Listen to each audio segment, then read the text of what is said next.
for an artist's pet peeves, VTuber designs, and look, we're gonna look at all of the things that a certain artist have a bit of an issue when it comes to the current VTuber like fashion trends. I'm pretty excited to look at this. Like I love looking at VTubers, and I love seeing what the kind of ideas they put up with their designs and their just generally their art or just their fashion itself. And there's a lot of wild things you tend to see, and I think they're great, but I do have sometimes issues with some designs, and I kind of want to see take a look and see what this individual artist is going to go through. Before we get into that, make sure you like this video if you're watching this on YouTube, and also subscribe to the channel if you enjoy these kind of videos. Now let's get into it. You thought I was done talking about VTuber design. I love it. Think again. Welcome to another installment of waking up in a cold sweat with a topic on my mind and writing a whole video on it in one sitting at Is the quality bad? So today I want to talk about some of the pet peeves I have with VTuber designs and VTuber art. I'm ED, and if you're wondering about my credentials here, I'm a master's student in the fine arts, also a TA at the uni I attend, and among other things I've taught is character design for animation to college students, which is essentially the subject that VTuber design would fall under. Some of the things I want to discuss I mentioned briefly in a video about effective design, which you might be interested in and can find up here, but I have some more notes based on common things I see in designs, both indie and corporate. Now, for my same disclaimers before, I know indie VTubers are absolutely working within their means, and it would be supremely unkind of me to voice unsolicited critiques towards them. But on the other hand, corporate VTubers often have little or no control over their designs and have artists handpicked for their abilities making their art. So they just get it like whenever they receive a VTuber, somebody just this is you now. You are this thing. Good luck with your life. Have fun. Now go make content. That is how it is to work for Corpo. That is just like literally how it is to work for Corpo. Using them as examples of things I think we should be working to improve as artists. I like this VTuber design. Which one? Hers? Couple samples from models submitted to my VTuber design critique forum to discuss some points I see often. And I do want to clarify that all the individuals included did consent to critique too. Yeah, the shroom is good. These points I'll be sharing maybe some things to evaluate your own artwork for. I mean, it's like kind of because of the art style she's doing, you can't go that wild, but I love the head and the shrooms and stuff like that. There's a lot going on. But I do wish it was like a little bit, I don't know. Like I say this often. This seems very like the same in a way. But I do like a lot of the things going on here. And also maybe she could go a little bit wilder with her clothes, but this maybe the style is just like a little more towards chibi. And if you aren't one, they are things to keep an eye out for when commissioning artists. Some of this stuff will be kind of nitpicky, but it's the kind of stuff that I deduct points from my students for, so I feel like it's worth talking about. So she's a teacher, huh? Oh, this is gonna be fun. These things down into categories, but they're a little loose, so bear with me here. We've got things in the topics of anatomy or just like the body in general. Fashion and relation to some just like design principles. So first is a category of issues I see more often than I feel like I should, which is just like general anatomical weirdness. Listen, I get it. Anatomy's tough, and it is. I'm not perfect at it either. One of the hardest things to do. Rules of thumb and changes I'd like to see in this kind of department. So many models, especially live 2D ones, as well as reference art, have arms that are just like entirely too short. Out of those 150 submissions. Let me see.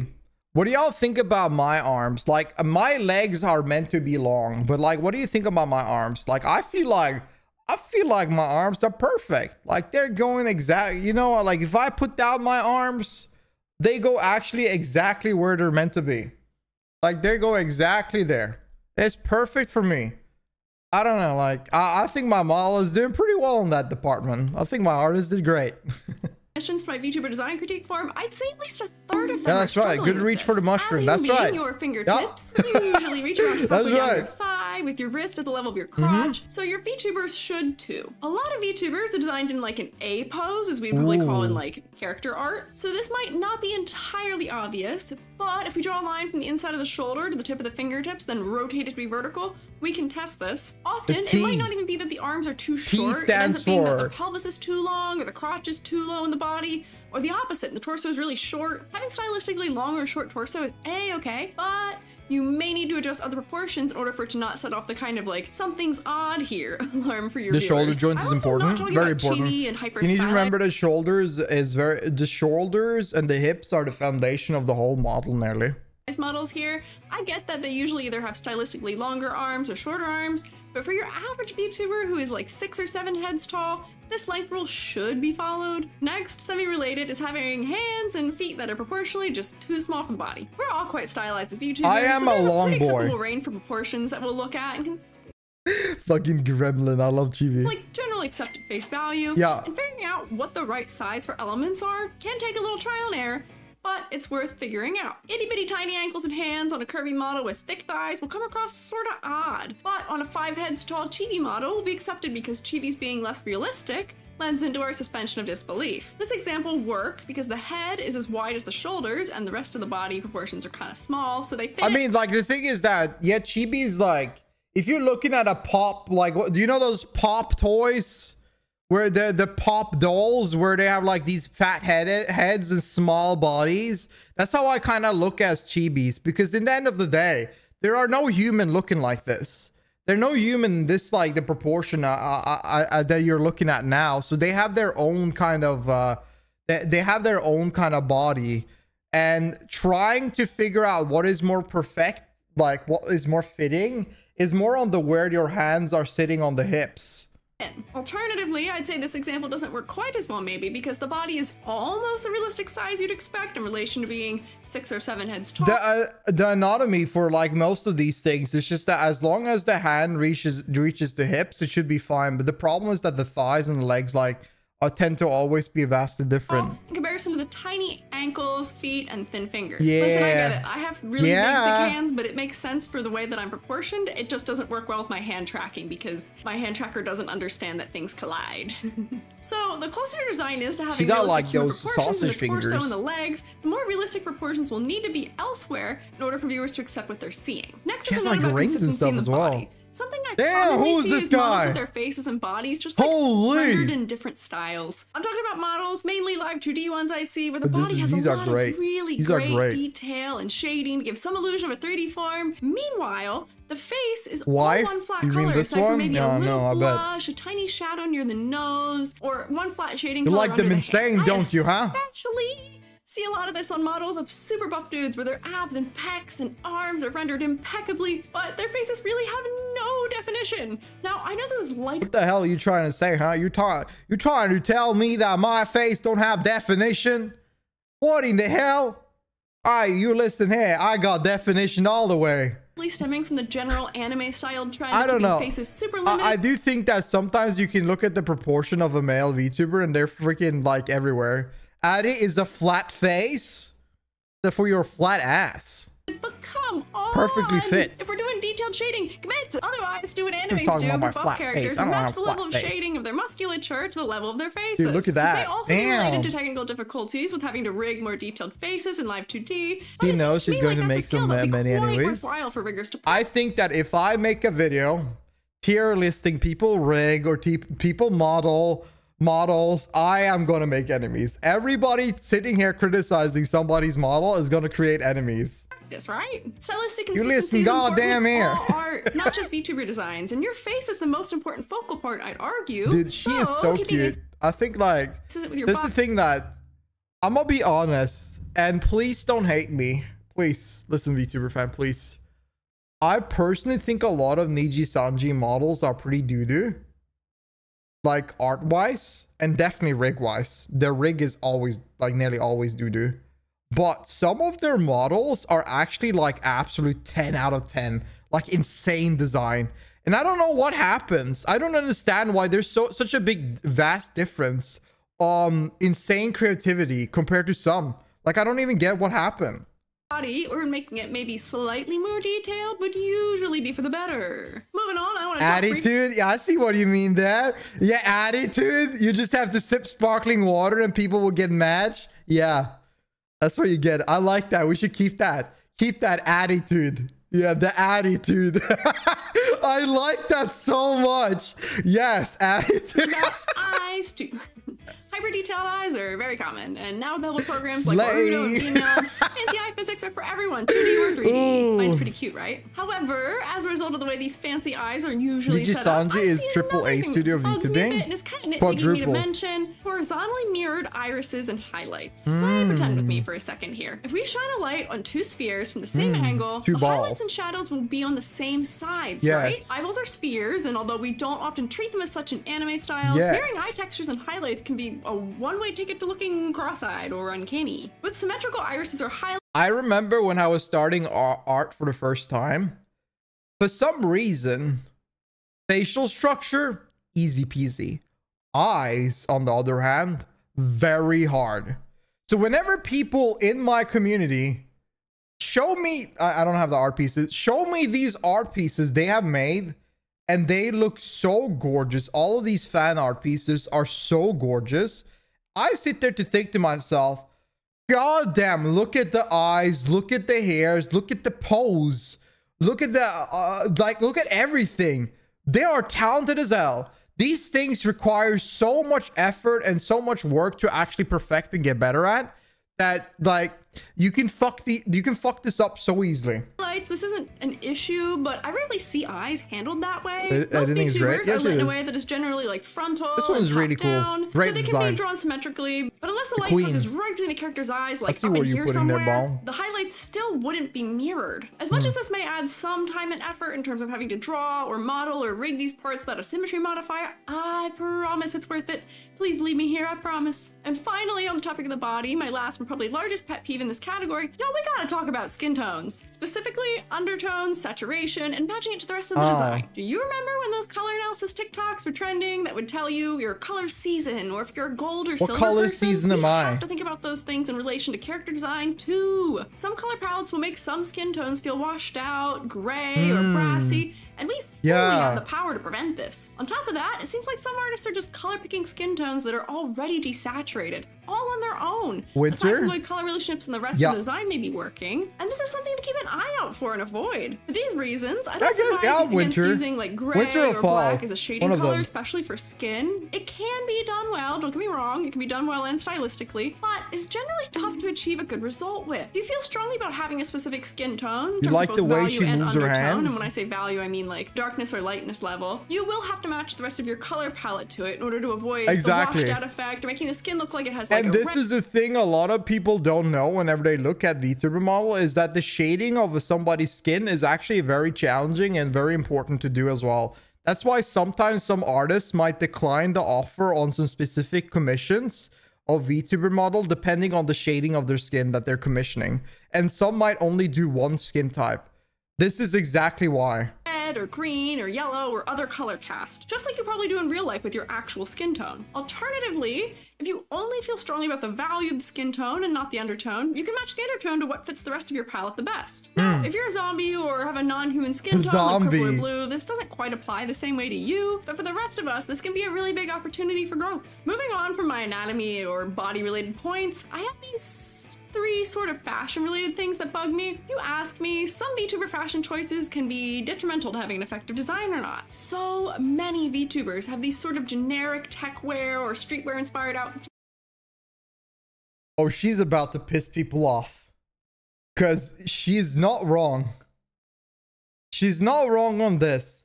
Tech wear is maybe one of the most common tropes I've seen with VTuber designs ever. Like, people have so much tech wear on their design, it's nuts. Nowadays, especially indie ones, I've seen so there's a lot of the thing is that with indie ones, there's a lot of assets for tech wear out there. Similar jackets with open collars and probably some belts optionally hanging off the shoulders, often with this sort of plush texture to them that I can't even begin to count them all. There's also a lot of really similar formal adjacent suit and dress-esque designs too. I have a feeling some games like Genshin Impact have popularized these sorts of like fantasy formal wear outfits, if that's even the right thing to call it, and potentially controversial take here, but while I think Genshin characters absolutely succeed in being the waifu or husband bait the way that they're intended, and are absolutely attractive designs, their clothes don't necessarily tell a new viewer much about them, and are kind of a missed opportunity in some cases, at least if you ask me or other character designers. Now, there is nothing inherently wrong with these fashion choices, but I really don't think they serve most of us very well as a way to show our viewers what we're about. Unless you're like a tech-themed VTuber or streetwear model. She looks like an NPC in a cave that you deliver materials for refining. I feel like she looks like one of those cave monsters that you just kill. Like, you have to farm like 50 of her.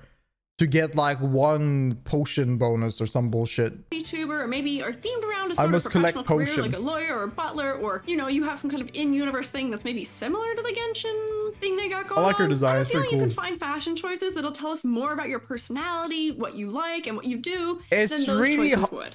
So as much as the character designer can sit there and talk about it, I think it's really hard for anyone to figure out what they want to look like as a VTuber. Like, they can have an idea about hair and face and stuff like that, but like outfit is probably the most complicated thing for a new upcoming VTuber to decide. It's very hard for them to think that this outfit is the one thing that resembles me the most. Have a vendetta against these styles? Not at all. Like the tech wear is cool. It's It fun is, how but I have a we weird can't ignore that it's outfit already done. Probably falls into one of these categories right now, but this is why I'm making myself a new one that makes more sense for my character than this one does. This model's just silly and quick, so I could get started, and it's about time I have Silly and quick. Just a little Squiiji 2.0 teaser for you. If you really personally like these styles or dress like it in life, do not let me dissuade you from it. But I just want to say that I've seen a lot of missed opportunities as far as character outfits go, you know? In relation to clothes, I also want to mention So like I could go wild on my outfit as well, but I personally felt like when it came to my outfit, I felt like I wanted something that fits like 2 different occasions, casual and more formal. And I don't want to go completely wild on the first, like my 1.0 model.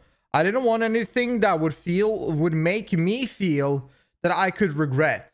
I wanted something that felt safe to me personally, that would stick around, because then I can, next time if I ever do another outfit, then I could pop off and go wild with something. But for the original one, I didn't want to go wild. Detailing in that. But I get what she's saying. If you're going for a style like Decora, that's hallmark is the overwhelming details and colors. But Damn, I don't that's think a nice what's happening model. most of the time when I see this going on with VTuber designs. This is the 4 hairpins, lace, a pattern, gems, bows, A lot stickers, going gradients, on. sparkles, and more. A All lot smashed into one going design. on. You want to be Yeah. overwhelming to look at without a clear design motif. This is something where I recommend picking maybe 1 or 2 or possibly 3 of those elements at most to keep and use, and finding creative ways to incorporate them into the design. This Yoink. example here is Yoink a great Oreos. example of it. We're using that kind of like spike motif as almost a stand-in for fluffy elements. It's a Wow. fun use of a repeating motif that is detailed while not being overwhelming. I also want to bring back my plushification test that I've talked about before. If you can't Is pare your that design down Kenji? Iron Mouse? Oh my god. into a so-called marketable plush without heavily removing elements, you may need to rethink what all of the detail is really doing to benefit you. Detail should serve a purpose, whether it be to highlight a focal point, tell us about your character, or something else. Detail, for detail's sake, is not helpful, so it might be smart to pare it down. And I mentioned in a previous video that over-detailing can intimidate your fans out of wanting to try and draw you too, and I have a feeling that's not what you want. And finally, the topic of clothes. Like, I feel like my hair can maybe look a little bit wild, but I don't know, like, I don't know, like, it shouldn't be that intimidating. For example, if somebody want to do fan art of me, I feel like I'm not too intimidating. Sort of like the flip side of over-detailing is under-detailing and under-character designing them. What I mean by this is that I also see a lot of outfits that are just normal everyday outfits, which in and of itself isn't bad. No, I enjoy drawing your hair, but you're like super talented. Like, you're insanely talented, Kai. You're super Depending on talented. how it's handled, these kinds of outfits can also fall into the category of not telling us anything about your character as True. well. If you're in a hardcore or like punk outfit, that still gives us your vibe and we'll have opportunities for a strong silhouette and Damn. more while still being everyday wear. censoring but the I see a booba. lot of t-shirt or big sweater and pants or a basic I always love this kind of sweater. This is like the most hot thing in the real life. Like, I'm gonna tell you girls, like, I'm gonna be real. If you wear this is insane. These things are chill, casual, so easy, but it looks like good on absolutely every single human that exists on this planet. skirt type of designs that don't inherently enhance your character concept. Now, if you aren't intending to be a character and are just making a VTuber design as sort of a stand-in for yourself, I guess that's fine. But I still feel like we could jazz it up a bit more, you know? With infinite money Not for me clothes, slowly backing many of up. us would stick Do you wear that? Like, listen, I'm not saying anything. I'm just saying that this is a good style. Like an easy casual style that fits everyone. with just like a simple t-shirt or sweater Yeah, and jeans. nice. And with a VTuber design, the sky is the limit for what you can wear. So like, don't limit yourself. Moving on from fashion and items within the sort of elements and principles of design category, I have some items here that overlap with things I said in my video on effective VTuber design, but I really want to hammer them home. First is poor contrast, aka that whole white hair or clothes on a super pale complexion problem. I could give you a laundry list of VTubers who have this going on, whether it be into your corporate Now who would have that? Now I wonder who would have that. Not me. Not me. Yeah, see you guys around. Bye. Woo. Hey, yo, what up? Yo, how's it going? Woo, yeah, what are we talking about? What's up? Heck, even Victoria Bright Shield and Niji Sanji's new wave has it going on. More than half the entries for my VTuber design critique series have it too. And you might say, E.g., you have white hair and are kind of pale, you hypocrite. But hang on. The problem with the contrast is that at a distance, all the light colored things on these types of designs just like blend together. Mine doesn't. I have enough steps in value and hue between my face and Let's see. What do y'all think? I don't think so. I think the contrast that I have done with the grayness on the white does a really good job. I don't think it blends that. I think that the way I've designed my model is great. I think it separates things really well. You're good? Yeah, exactly. I think the way I've done the contrast on my hair, my skin, the pink sides, my shirt, my pants, like everything, I think is good. I don't think I have that issue, but I see what she's saying. my hair to prevent that. Now, this isn't exclusive to just white against You white look design. like a hot ping pong ball, not trying to be weird. What does it mean? A hot ping pong ball?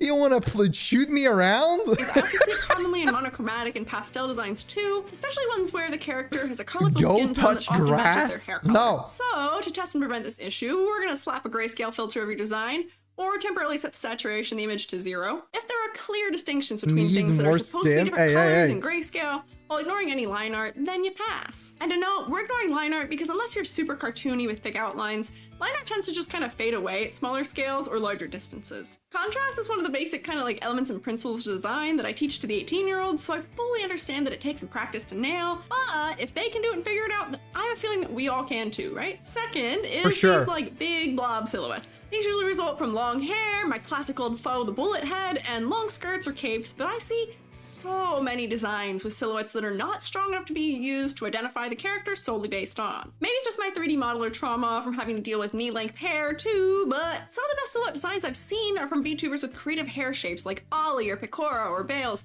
or more. So as pretty as long flowing hair is, try on an atypical hairstyle. Step out of your comfort zone. I threw VTubers love their, Oreo on my 2x4, screen? Dorito, Don't and throw hourglass Oreo bunny at shapes. me. But I'm sure we can expand beyond that using clothing shapes, exaggerating Yeah. limb shapes and sizes, For doing some funky sure. things with your hair and more. This And is that's- a major area You we can innovate. can, but like, you're forgetting that you are a content creator. As much as the design could be like going all wild. Now, I do understand that this thing is saying VTuber designs and it's talking about design in itself. You need to understand that the VTuber also has to be on the screen. So if I have like a hat, let's say I have a hat and a cock that just takes like the whole, like I have a cock on my shoulder, I have a big hat, I have like some kind of cane in my hand. These things are taking a lot of space on the screen, and you don't want to have these wild accessories on you that will take so much like part of your screen. And at the same time, like for example, me, I have my toggle to get my mascot up here, but imagine if I had accessories that I had to toggle 24/7. That is a lot of work, and you need to think about, you're meant to be a reflection of your own action as a VTuber while you are doing live. You're meant to be expressive, but you should also present what is that you're reacting to, what you're playing, what you're doing. And you can't only have like a bunch of these massive assets everywhere. Now, it's great as a character concept art, as a 2D concept art, to have like, let's say, if you go back to what she showed earlier, where someone had like a big hat Logan, like this kind of hat. But in practice, why would you have this at all in as a VTuber? Like, it is cool, but you wouldn't wear this normally. This is a major area we can innovate on. And as Walk a on his shoulder, yeah, like a chicken. character designer, my eye like twitches a little bit when I see things I want to exaggerate in someone's design because their silhouette would be so good if they did. But enough with the weird blobs. Really designed it with black, and if you don't have an interesting shape that's identifiable, try changing Jeez, something bro, up. what? Exaggerating something, cutting your hair, do something. And last, my final pet peeve for VTuber designs that I was thinking about today or tonight. It's kind of related to my point I made earlier on properly handling skin tones, but I have a broader note in color palettes. I see so many that look like they have a gray filter. Yeah, over cock. them. Not like in a way that feels like a stylistic choice, but Oh, like this in a way is that cool. feels I love her washed out. model. Or maybe related, the shading is just like not dark enough to be lending anything, and you end up feeling still kind of like washed out. It could Okay. be due to the screen calibration of whoever was drawing it, or some other factors like shading with gray. But here, let me show you how to get juicier colors real fast, quick for shading so that this stops happening. When you're picking shading colors, don't just go darker, go a little more saturated, and this important one, hue shift 2. So much better, see? Decide that all your shadows will hue shift cooler and highlights will hue shift warmer, or vice versa, Yeah. and bada bing, bada boom. Solved. There you have it. Exposed. So, after all of that, here's the takeaways. I try my best to keep an objective stance when it comes to character design, but to some degree, personal opinion always creeps in a little anyways. And you are welcome to take or leave any of the points I've made here. The only things I feel you should absolutely not be skipping over and considering, though, are my points on anatomy. Everybody always has 100%. opportunities for growth and improvement in their art, and that includes me. That's why I'm doing 100%. 2.0 with the things that I've decided need to be I ran a changed. cop. So if you're looking for those How kinds you of doing, opportunities for Ragnarok? that growth, You're doing good. here's some food for thought. And if you are an artist, I once again hope I can encourage y'all to appreciate just how much your artists are putting into the work they make They for you. do. And don't be afraid to kindly ask for changes if you see one of the things I mentioned here happening and you aren't thrilled with it. Also, sorry for the 4 a.m. rambling rant, future editing Squiiji, who has to make this coherent somehow. Oops, I hope this ends up working out. But anywho, thanks for tuning in. I hope I get some wheels turning for you. And if you'd like my 2 cents on anything else art or VTubing related, let me know in the comments below. And finally, if you heard me mentioning VTuber design critiques throughout the video and want to get in on that, I have a form you can use to enter your design below too. So thank you all for being here, and I'll see you later. Farewell. Great video in itself. I really like the video. I mean, I have to agree on a lot of the points. I think they're just some things that you have to take into consideration, that they're not like 2D pieces. They are VTubers in the end of the day. But yeah, they're pretty good. I like that. It's the first time I've seen her. First time I've seen this channel. It's a pretty good one. What's her name? Squiiji? I like it. She's great. I'm gonna sub. That's really nice. What a fun channel. I liked her a lot. She seemed very nice. Yeah. If you're watching this on YouTube and you enjoy this, make sure you sub to her. Go give her a sub. And also, if you want to see more react, make sure you sub to this channel as well. But yeah, that was a good video.